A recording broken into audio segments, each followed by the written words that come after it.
Relationships can be so challenging, particularly the husband-wife relationship. Why is that? Have you ever wondered what the purpose of a husband is or what the purpose of a wife is? So I've been thinking about this, and a purpose is much more effective when it's assisted by power. So that got me to thinking about the power or the ability of a husband or a man, the power, the strength, the ability of a woman, a wife. And so here it is.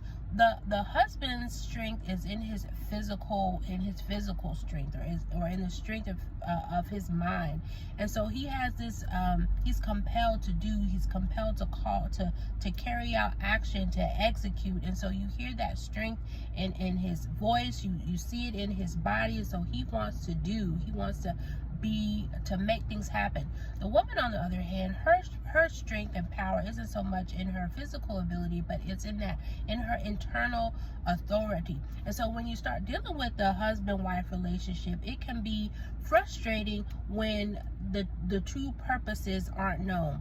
So you see it's like this. So a lot of times the wife will be frustrated because she feels like she has to do everything, and everything for her simply means she feels like she has to make all of the decisions.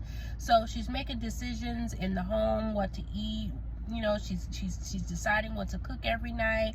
If she's responsible for paying the bills, or the daily bills, she's trying to figure out what bills are going to get paid, when they're going to get paid, especially if things are tight. She's trying to make decisions about the kid, about babysitting, about daycare, just about everyday things. When they're asking, can they do this, can they go here? So she feels like she's making all the decisions. It can be frustrating when the man is not doing his part, which we'll get into in a minute. And so she takes all of these things and she cultivates, she influences. And so her strength is that she can maneuver people and situations to get certain results. And so this can be good or bad for her, if she's an influencer or whether she's a manipulator. So she can take something, a situation, and turn it into something completely different. And so it's innate within her. You even see it in her physical body. She can take sperm and she come out and make a whole baby. So she can take the smallest thing and make it something greater. So the man, on the other hand, he wants to make things happen. So he's giving out instruction, he's telling people what to do. And so ideally in the relationship, he should be able to give her information, tell her what he wants, tell her what he sees, what he wants to make happen.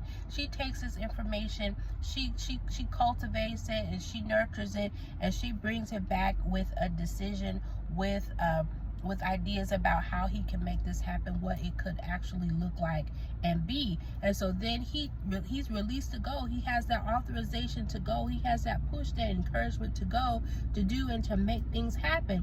And so ideally, that's how it should work. And you see this when a woman tells a man that cares about her a problem, immediately he's telling her what to do, because he wants to make things happen. And so once we know what the purpose of each one is, the purpose of the husband, the purpose of the wife, once she knows both of those things and he knows both of those things, it becomes much more easier, a lot less frustrating, as long as everybody is communicating and functioning in their purpose. So I hope that was helpful to you. When I got that understanding, it was certainly helpful to me.